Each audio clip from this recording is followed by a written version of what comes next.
Hello guys! Ngayon nandito na naman tayo sa ating YouTube channel kasi may tatalakayin na naman tayong panibagong topic. So ngayon nga dahil marami nga nagre-request sa ating TikTok channel at sa ating FB page, same sa ating YouTube channel, kung paano gumamit ng oil pastel, no? Kung paano maiiwasan o prevent yung pagbubuo-buo ng pastel kapag once na in-apply. By the way, ito nga pala yung gagamitin ng oil pastel, no? Hindi ko na sasabihin yung brand name kasi baka mamaya branded tagging na naman tayo. So ayan lang, tignan nyo na lang, check nyo yan. Yan ang isa sa mga, o yun yung dalawang brand na ginagamit ko.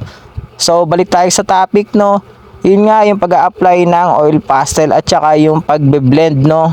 Bali, kanya-kanyang style yan ng pagbe-blend ng oil pastel. Pero sa video na to, ipapakita kung paano ko bine-blend yung oil pastel kapag nagkukulay ako sa isang object sa loob ng isang poster. So, ayan, hindi lang pala sa pagbe-blend, no? Tuturo ko rin yung mga diskarte para magmukhang malinis at maging malinis ang kukulayan yung object. So, ito, simulan na natin. Sisimula tayo sa unang muka. So, ayan pala. Ito pala yung video na to o yung kukulayan ko is nagamit ko na sa content ko, no? Bali, kukulayan ko na lang siya. Papakita ko yan. Bali yung mga yan is iba't ibang mukha na ginagamit sa isang poster. So ayan, umpisahan na natin. Bali ang una kong ginagawa kapag once na nagkukulay ako ng pastel is baliktad akong magkulay, no? Sinisimulan ko siya sa dark. Pero kung hindi ka pa sanay at makalat ka pang magkulay is much better kung simulan mo sa light. Pero ako kasi syempre matagal na rin tayong gumagamit ng pastel, medyo nasanay na natin siyang ikulay. So ayan, magsisimula tayo sa color na dark. Ayan, yung dark brown na kadalasan ginagamit, no, sa balat ng tao. By the way, meron pala tayong channel dyan kung gusto mong matuto sa pagkukulay ng mga skin tone ng tao. Ayan, scroll ka lang dyan sa ating YouTube channel. Marami ka dyang makikitang video. So, nundan ko ng color na yellow ochre. Yan, yung parang dilaw na medyo dark brown, no? So, ayan. Next natin, ayan. Syempre, lilinisin natin para magkaroon ng shading yung pastel o yung kulay, no? Ayan. Bali, una, dark brown, tapos ngayon yung yellow ochre, pero medyo i-blend nyo siya sa kulay ng brown para magkaroon ng dark na yellow ochre. Then, kapag once na nakulayan mo na yung dark na yellow ochre, linisin mo yung pastel, tapos i-apply mo na yung yellow ochre para magkaroon siya ng shading. Tapos susunod, ayan, sundan mo na ng kulay dilaw, ayan. Yan yung magiging light part ng kulay natin sa mukha. So ayan, kung ginagamit mo yung ganitong kulay, ayan, makikita mo at alam mo rin kung paano ina-apply yung ganitong pagkukulay. So yan, makikita nyo naman, nagkakaroon na ng buhay, no? Nagkakaroon na ng shading yung object o yung mukha na kinukulayan natin. So ayan, nakikita nyo, no? Yung pagbe-blend ko pala ng pastel is nasa isang direction lang, no? Ayan, para maiwasan natin yung pagbubuo-buo. Tapos ngayon, dapat medyo magaan talaga yung pag-a-apply nyo ng kulay. Then, gagamit tayo ng kulay puti, syempre para mabigay natin yung pinaka-spot o yung pinaka-highlight part, yung tinatamaan ng liwanag dun sa mismong object. Ganyan dapat yung pagkukulay, ha. May part na dark tapos may part din na light kung saan tumatama yung pinaka-liwanag dun sa poster nyo. So ayan, makikita nyo walang buo-buo, no? Ayan, pinong-pino yung pagkaka-apply natin. Huwag nyo kasing gigigilin kapag kunwari nag-apply kayo ng pastel tapos ngayon may part na hindi nyo nakulayan. Huwag nyo balikan ng maliin. Dapat same lang dun sa pag-a-apply nyo kung paano nyo in-apply yung unang kulay para hindi magbubuo-buo. Ayan. Tapos ngayon kapag once na ang pastel nyo is nagkaroon na ng mga parang buo-buo sa gilid, punasan nyo na kaagad para hindi na kumalat pa at saka pumatong-patong dun sa kinukulayan nyo. Next natin, yung pangalawang mukha, kukulayan natin yan. Bali ibang shadings naman, no? So uumpisahan natin sa kulay orange. Bali magmumukha siyang mistiso. Ayan, nakikita nyo naman, orange yung unang in-apply natin. Same lang kung paano natin in-apply yung kulay dun sa una. Ganyan ako magkulay ng mukha, no? Bali may ibang texture naman to.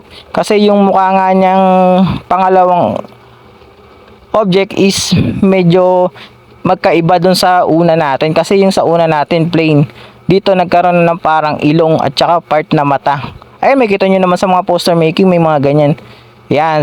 Next natin is yung flesh na kulay, no. Yan, nagmumukha na siyang mistiso. Nakikita nyo, nag-iiba na rin yung pinakakulay. Nagkakaroon na rin ng blending. So, ayan. Aralin nyo yung tamang pagbe-blend. Ayan, sana may mga natututunan kayo, no, sa sobrang daldal ko. By the way, kung gusto nyo yung mga video natin, scroll lang kayo ng scroll dyan. Marami kayong matututunan. Marami rin kayong maipapanalong contest kapag nanood kayo dito sa video ko. By the way, dun sa mga nagsasabi na achievement reveal, hindi na kailangan yan guys. Kasi ang pinaka-focus ko dito sa ating channel is magturo at hindi mag-show ng mga achievements na nakuha natin noon. Nung time na sumasali pa tayo sa poster. By the way, hindi na nga pala ako sumasali kasi syempre alam nyo na hindi na rin kaya ng oras natin at may mga work na rin tayo.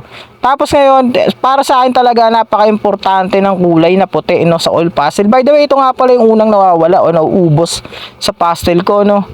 Yan talaga yung gamit na gamit ko kasi mahilig talaga ako sa mga way ng pagkukulay na may papakita o may express ko yung pinaka light part o yung tinatamaan ng liwanag. So ito na nga yung isa sa technique na ginagamit ko para maging malinis yung pagkukulay, no. Gumamit kayo ng brush instead na basahan. Mas madali yan. Kasi kapag once na basahan na i-apply mo sa iba na kulay, ayun, medyo may tendency na humawa, no, kumalat. Pero kapag brush, ayan, mas smooth kasi kakapit lang dun sa brush yung pinaka-pastel pero hindi siya kakalat. Ayan, tapos syempre kapag once na pinunas nyo or pinahid nyo is syempre smooth lang at saka light yung pagbibigay nyo ng weight dun sa brush kapag pinunas nyo dun sa object or yun sa part na kinulayan nyo sa loob ng poster. Ayan, nakita nyo, di ba? Nagmukha ng mistiso yung pangalawang mukha. Tapos ngayon, kukulayin pa natin ulit yung pangatlo para syempre mas maliwanagan kayo kung paano ginagamit or tamang pagbiblend ng pastel. So, ito na, next na. Bali, ang kulay na gagamitin natin dito is yung, wait, saglit lang, medyo matagal yung pag-appear ng video. Ito, pinipili ko pa kasi, no, para syempre magkaroon tayo ng iba't ibang variety ng kulay.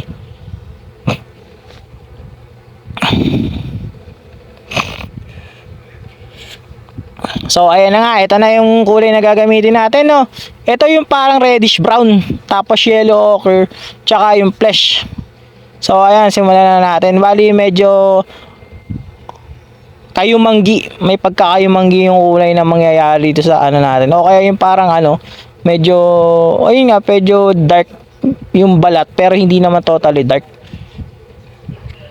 So, ayan, ganun pa rin, same process pa rin kung paano natin kulayan. Bali, sa pangatlo nga po lang image is, syempre may parang mata na siya, no? Iba na naman yung way ng pagkukulay natin. Iba na naman yung process, no? Magiging iba yung pinakakalabasan ng kulay. Kasi syempre nga, nagsisimula ako sa dark, nagkakaroon ng parang figure o ng texture yung pinakamuka. So, ayan, simulan na natin yung pag-apply ng yellow ochre, no? Ayan, ganun pa rin. Kulayan nyo pa din, i-blend nyo pa din sa dark part yung dark color yung yellow ochre. Tapos, lilinisin nyo, then i-apply nyo ulit yung yellow ochre para magkaroon na ng light color yung yellow ochre. Yan, para lumabas na yung pinakakulay niya. So, ayan, nakikita nyo, aralin nyo mabuti Sana may mga nakukuha kayong idea dito sa ginagawa kong video. By the way, ito lang yung magiging stick or yung focus ng video na to.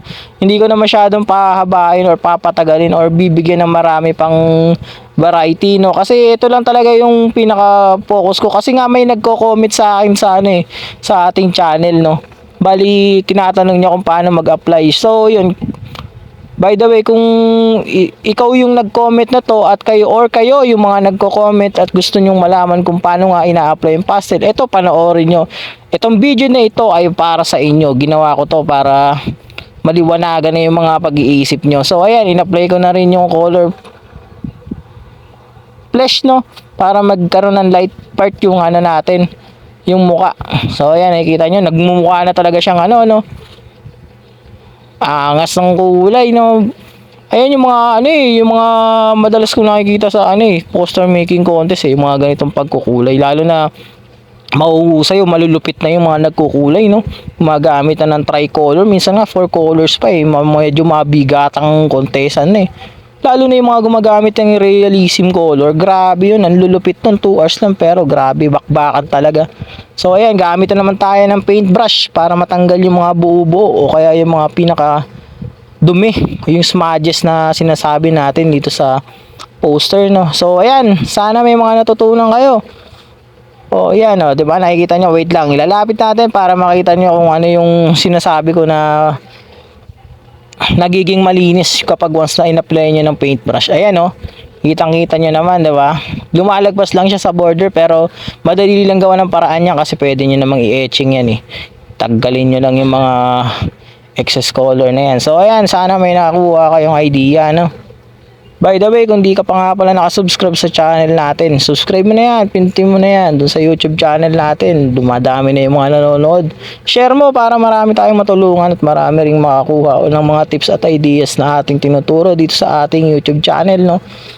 Then sa ating TikTok account, so ang bilis ng pag-grow ng ating channel doon.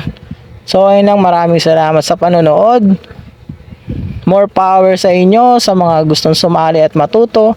Aral lang, explore. So ayun lang, liligpit ko na yung mga gamit ko. By the way, yun nga pala yung mga ginagamit natin. Comment lang kayo dyan guys at gagawa natin ng mga videos kung ano man yung mga gusto nyong pagawan. Huwag nyong kakalimutan yan, yan yung mga ginagamit natin. Paintbrush lang. So ayun lang, maraming salamat sa panonood. Thank you.